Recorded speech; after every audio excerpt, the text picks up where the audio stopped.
to the Chronicles, told by the Chronikle, cases of the missing, murdered, and unsolved. I'd like to thank everyone for joining me today, and all source information for today's case can be found at thecertifiedroracle.com. Don't forget, hit that like and subscribe button so you never miss an episode.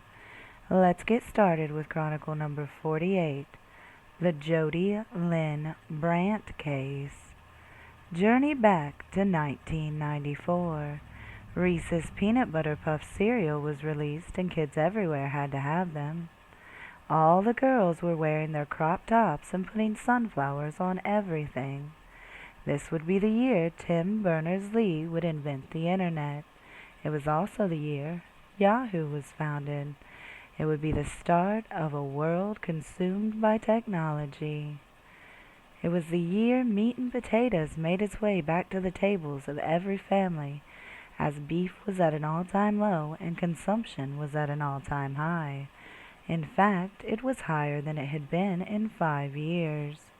Scientists would find the gene linked to Alzheimer's disease, and chronic fatigue syndrome was now recognized by the Medical Association. 1994 brought so many fun and exciting things. For one family, it only brought pain and sorrow.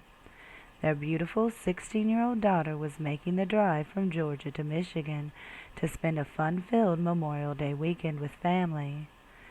However, Jody didn't make it to Pontiac, Michigan on that spring day. Or did she?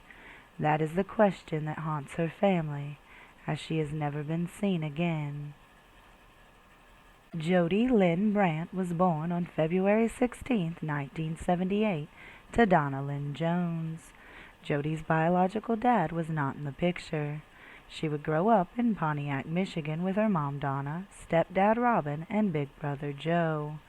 When she was 16 years old, the family would make the move to Lawrenceville, Georgia. Jody would still keep in touch and see her friends and family in Michigan regularly. Jody stood 5 feet 3 inches tall and weighed 122 pounds. She had blonde hair and blue-green eyes. Jody was a spunky, free spirit who loved life and loved to travel in her 1987 black Ford Escort. She had bought it herself from her fast food job. When Jody drove, she loved to listen to music, so her big brother Joe installed a great car radio and speakers for her. On May 24th, Jody was paid $200 to run drugs either from Georgia to Michigan or from Michigan back to Georgia. It is unknown.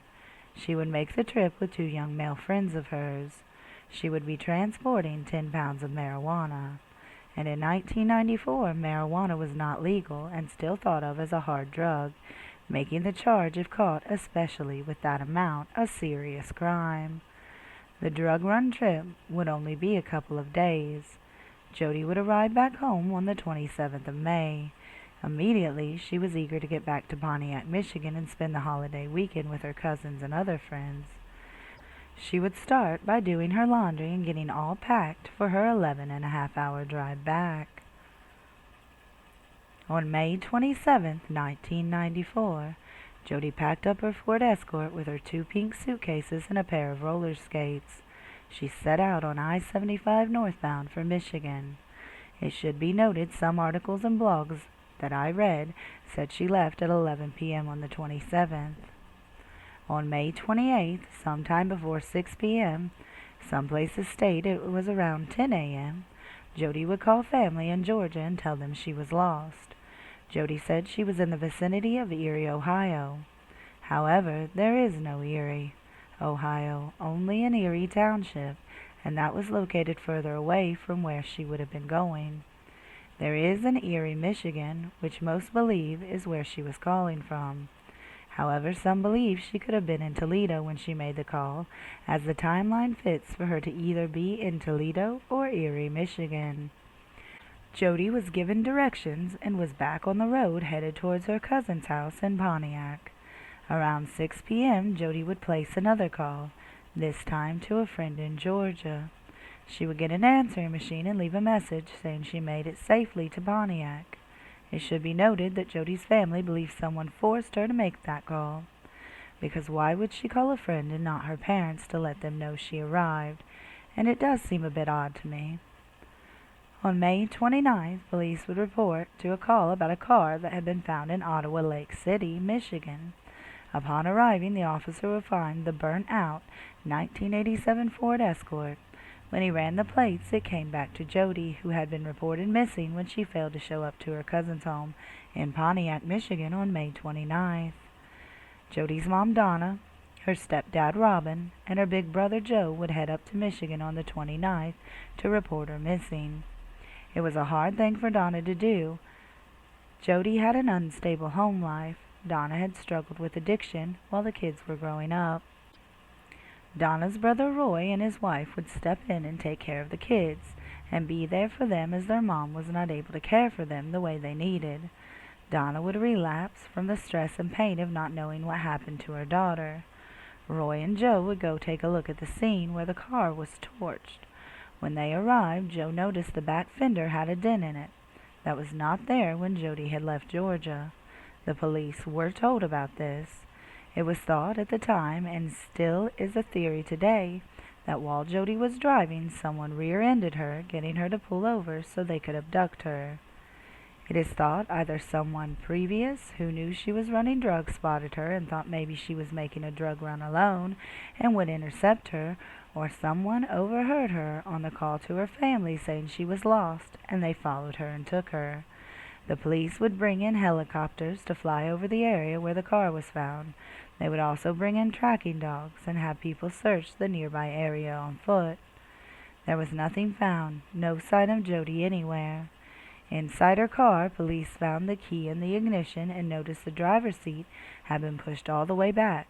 This indicated to police someone tall had been driving, as Jody was short and always drove with the seat up towards the steering wheel. It should also be noted that the lever to adjust the seat was broken, so whoever moved the seat had to fiddle with it a good deal to get it to move back. Jody's brother Joe and her uncle Roy would take over the lead in looking for Jody when Donna relapsed. Roy and Joe would make posters and flyers and take them to gas stations and truck stops along the route they thought Jody would have taken. Along the way, they would talk to people and ask if they had seen Jody.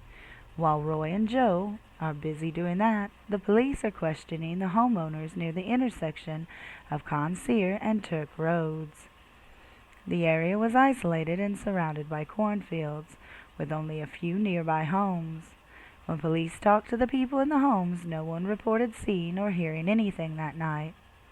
One homeowner said their dog was quiet all night, and the dog would normally bark if an unknown vehicle came down that way. When the car was examined by Fire Marshal Detective Sergeant Donald Warden, he discovered the car had been initially set ablaze and the fire started on the passenger's side. Police and family still didn't know where Jody was. Had she made it to Pontiac, or had something happened after the first call at 10 a.m. was made stating she believed she was lost? These are questions that may never have answers. Why had no one seen the car on fire that night? The homes were very close to where the car was, and one would think, even if you were in bed, you would notice the orange glow and smell the car burning. Odd that no one did. There were many people who came forward stating they had seen Jody. The family and law enforcement believed these sightings to be from her first trip to Michigan and not the second one. Her mom and stepdad stated that Jody was not running drugs on her trip to visit family. She also had no history of running away. Donna would consult a psychic, as she was having a hard time dealing with the disappearance of her daughter. The psychic would tell Donna her daughter was alive, living in Michigan. This would cause Donna to spiral more until she overdosed in 1995. Sadly, she was unable to be saved and passed away. In 2011, the Pontiac Police Department would shut down, and all cases would be handed over to the Oakland County Sheriff's Office. The case is cold, but still an open investigation. No person of interest or suspect has ever been named. It has been far too long for this family to go without answers. If you have any information on this case, please call the Oakland County Sheriff's Department, Sergeant Troy, at 248-409-7124, or Detective Mickens at 409-7127. Case number 94-30628. Or call the local police if you believe you have spotted Jody. I want to thank everyone for watching today. And as always, hit that like button, share this video, and subscribe so I can continue helping families of the missing, murdered, and unsolved. As always, this is the Chronikle, signing off.